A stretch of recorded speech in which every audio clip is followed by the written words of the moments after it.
picture. All right. Okay, so I'm here today with Robert Bray, who's an adult trumpet student and goes to the church here and plays in the trumpet trio for the Renaissance Fair. So we're going to look at this Bordoni etude. Bordoni was, I think, a vocal coach back in the 19th century, Italian style singing, the bel canto style. So let's just play a little bit of this together and see if our tones match and our intonation is lined up. 2, 3, go.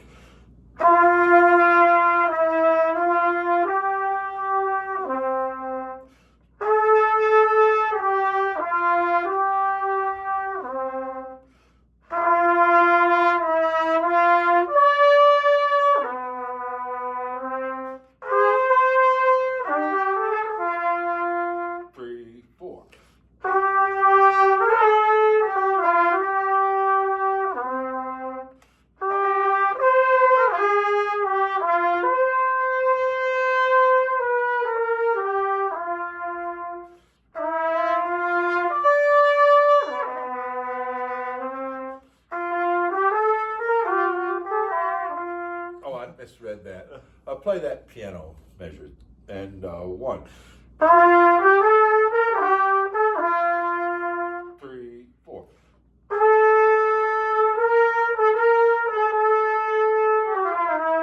Keep going.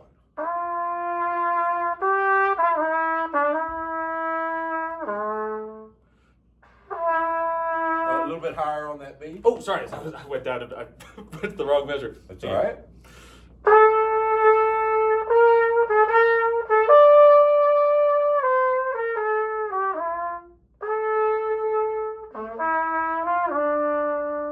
Play on 2 more lines.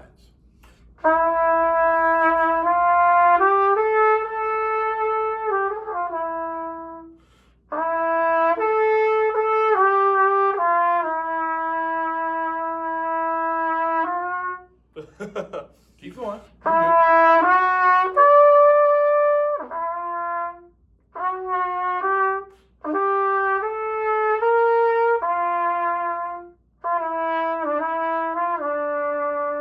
Stop right there.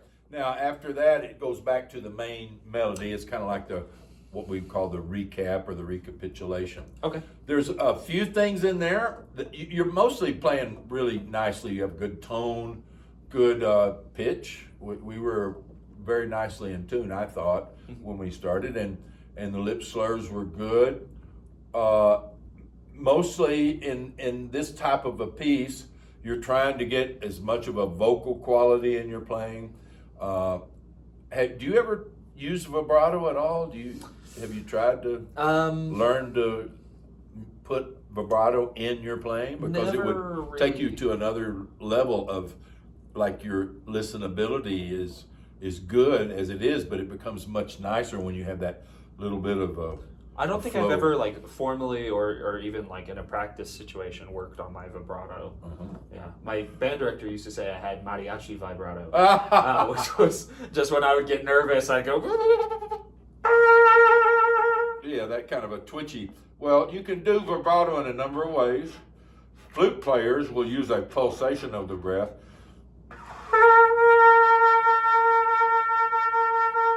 Which doesn't really work for a trumpet. Yeah. I can't do it. Some people will use a jaw vibrato, and I use it some of the time on certain notes.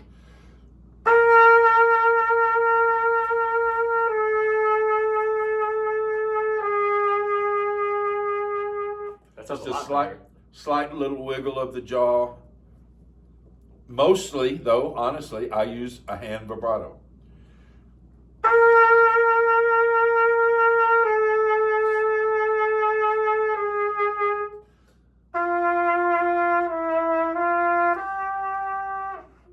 So, question: when you do the hand vibrato, are you physically moving the horn? You get. I usually get a little bit of a grip between my thumb and my pinky so that I feel the weight of the instrument.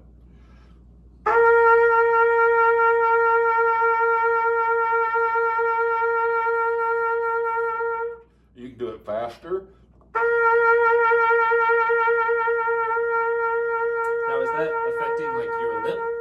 yes. Well, not the placement necessarily, but the pressure, a little bit of adjustment of the pressure causes the lip to slightly change pitch. You know, a vibrato is a slight variation of pitch.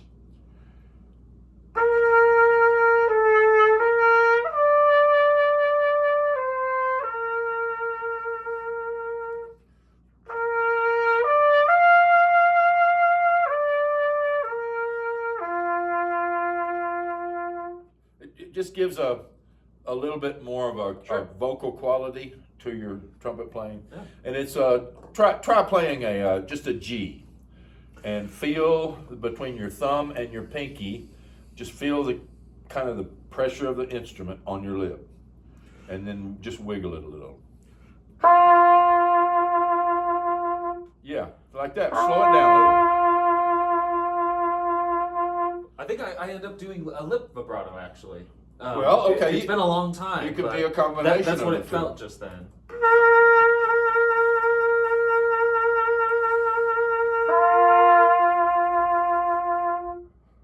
You can do it, you know, either way or both ways or a combination of the two. I tend to kind of lean toward the hand vibrato because I just feel like I have more control.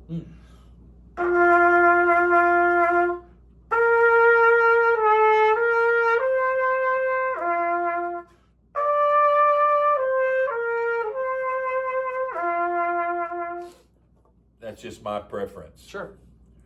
The other thing I was noticing was like repeated notes. Where did we have a repeated note? Right underneath the slur. Yeah.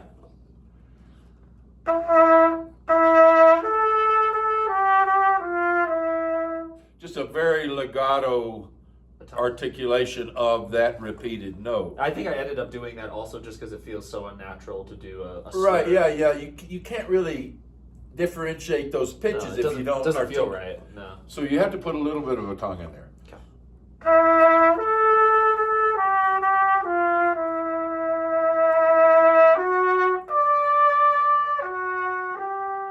So on and so forth. Play starting right here.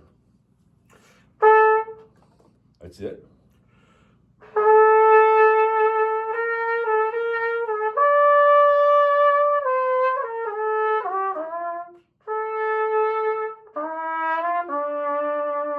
Three, four.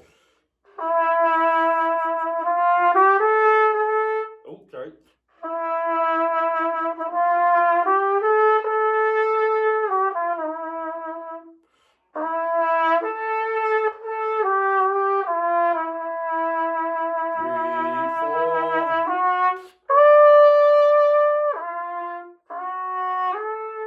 Sorry. Wait. That's it.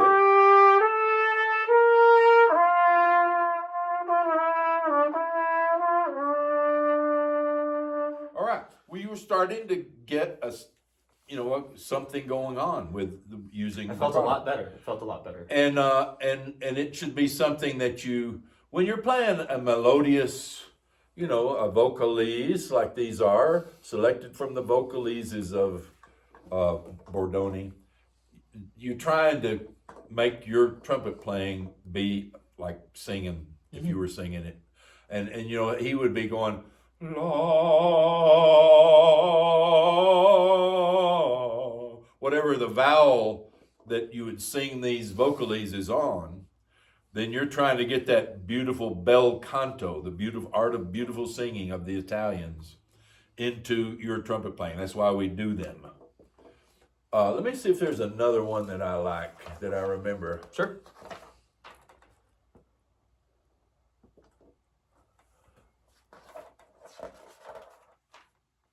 Do you mind if I just practice some vibrato while you look? Or do you Yeah.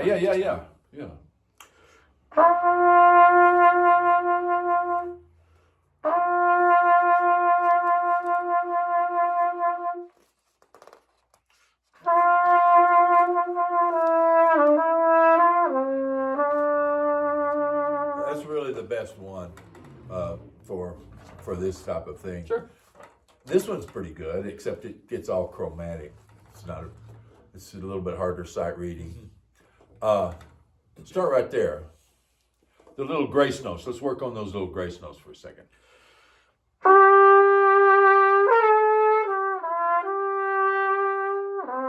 Now, the thing with the grace note, it being piano dynamic, you don't want to accent it. It's just, it's just kind of it's a little nuanced thing. It isn't, you don't punch the grace note.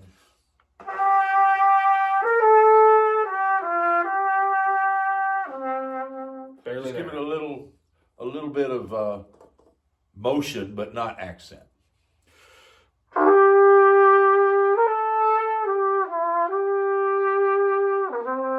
Nice. Keep going.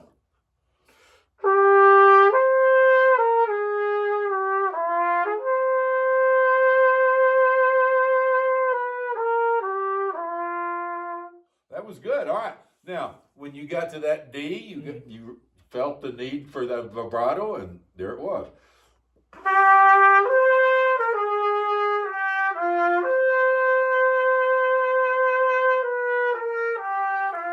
the natural crescendo. Yeah, a natural crescendo, and then a little rallentando and release down there. Can you remind me what rallentando means again? Well, it means slow down. Okay, you're right. Every time I see it, the instinct is like, oh, I know what's happening. Retardando, rallentando pretty much mean rally up, rally down or something, if you want to think of it that way. Play that phrase right there.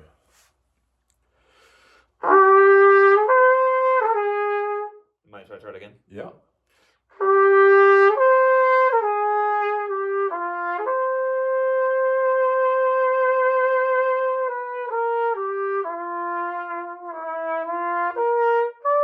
Sorry. Yeah.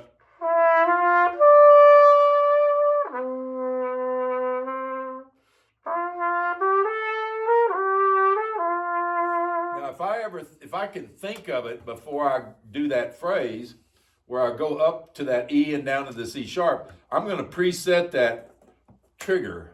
Oh yeah. Sorry, mine is stuck.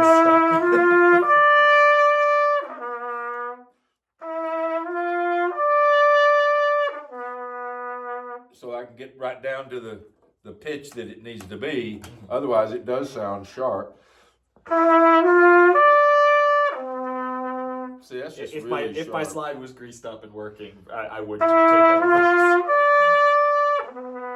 And to try to do it right when you go down there, it just gets clumsy. So I would try to preset that.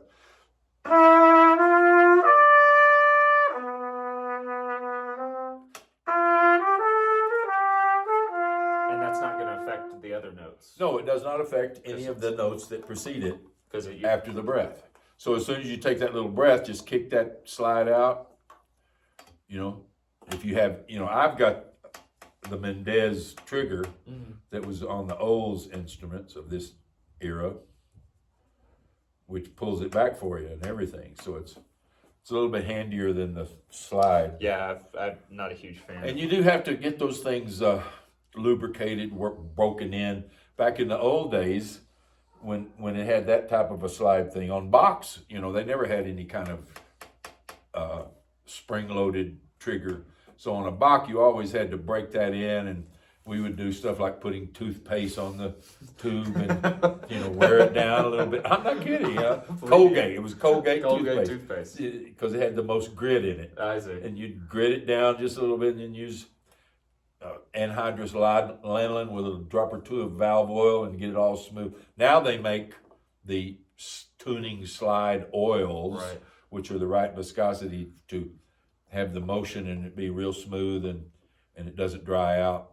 So breaking in that third valve slide is just a part of taking your trumpet player up to another level of artistry, being in tune on when you're supposed to be and all. I might that. get your recommendation for grease.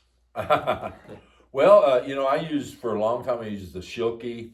Now I just get a tube at the drugstore, anhydrous or hydrous lanolin. Lanolin is sheep grease. Okay, all right. And that tends to last a long time. It's thicker, heavier, kind of than some of the. This is what I have on here is that lanolin. Nice. Okay. And it works well. Good. All right. Anyway, Yeah. Back to Okay. it. Where do you want me? Play the second half of the etude. It's pretty much the same thing.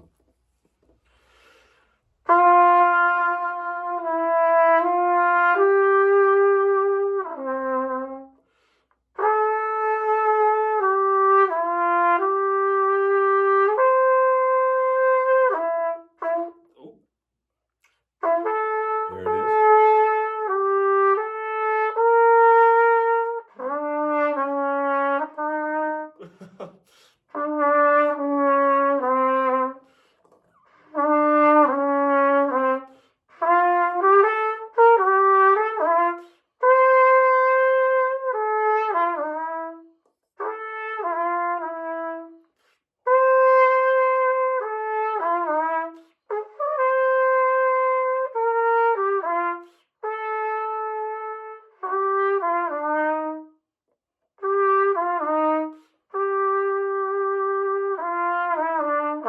Oops, sorry, we're not. Oh, we are still slowing.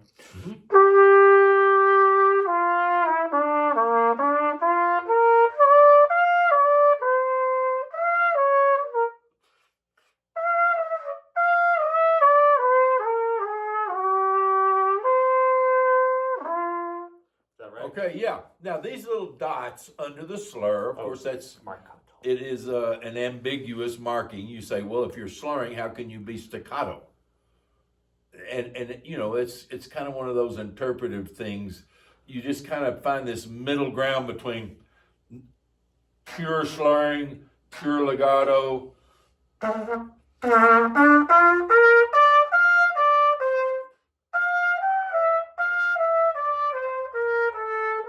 put a little space between the notes.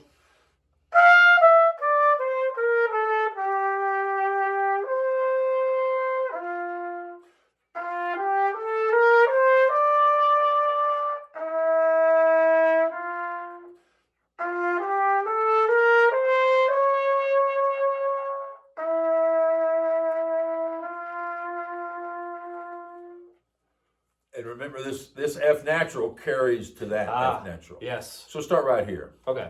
I'm sorry. Yeah, I was on the wrong.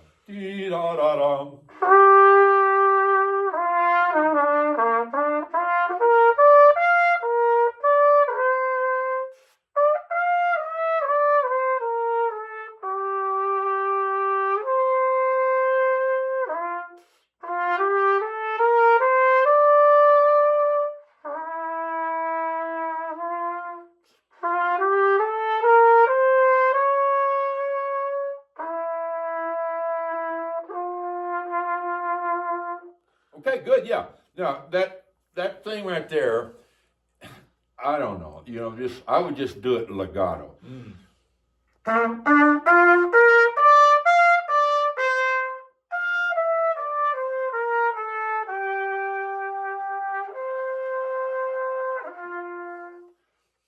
of like, you know, he's kind of like whispering something and kind of enunciating it as he's whispering, you know. Can I try it again, just a little slower?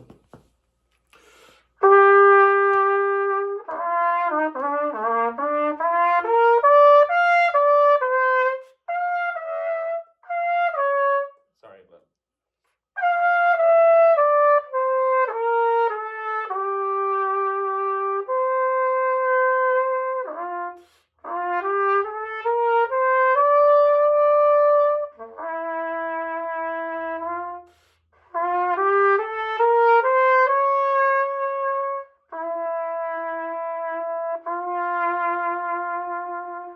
Okay, good. I only remember the vibrato at the very end. Well, you know, these Bordonis, I'm sure Abby did a lot of time on this because she has such a beautiful tone.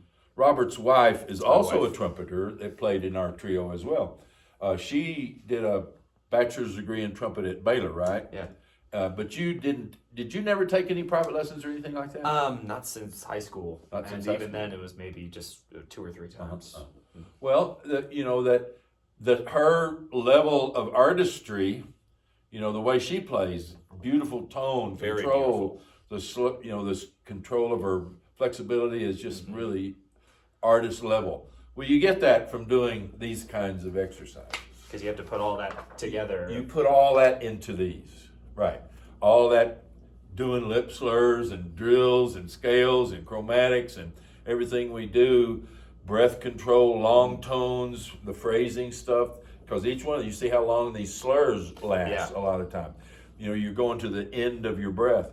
So that is what this Bordoni and any kind of these vocalese types of exercises from the Italian school of bel canto, they're great for becoming that level of artist player, beyond just the notes, getting to where you're approaching your instrument as a voice, as your voice.